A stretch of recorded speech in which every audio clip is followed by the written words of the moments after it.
नगरिया जाना हो। पिछला बेर डलियो हल रंगवा गौवा नगरिया जाना हो। अगे आसो डलवा वही बबुआन से देखी के हिराना मकाना हो।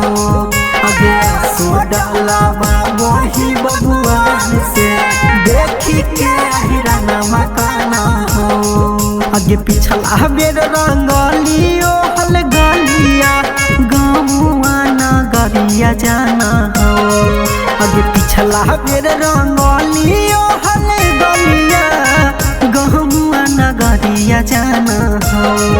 आगे आसो रंगवा वही भूमियार से देखी के हिराना मकाना हो। आगे आसो डलवा वही बबुआन से देखी के हिराना मकाना हो।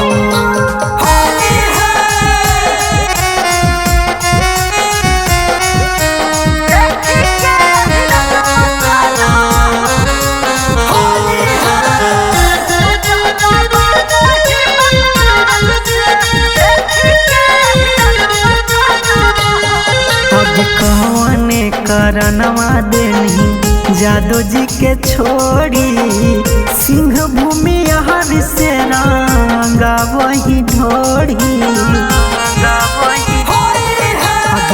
कौने करनवा देनी यादो जी के छोड़ी सिंह भूमि हर से रंगा वही ढोड़ी।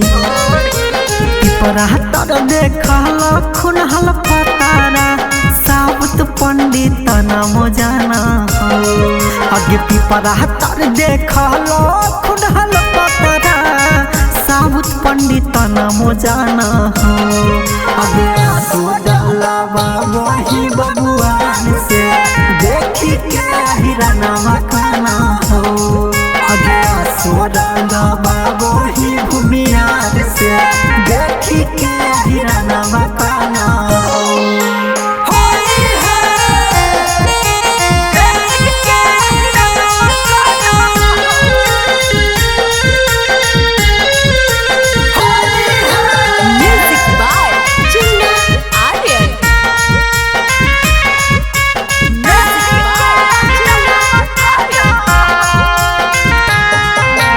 कोई दुसाध रंग गाल में लगाया अहिरा दुलरुआ पारा बहने माया।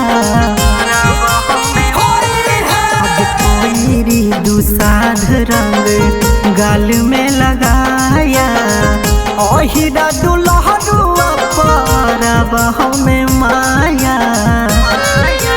हथवा में लेके पीछा कहलिया राइटर राज सलोरावा ढार हो।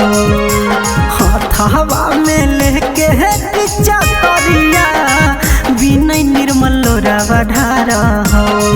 अगे आसो डलवा वही बबुआन से देखी के हिराना मकाना हो। अगे आसो रंगवा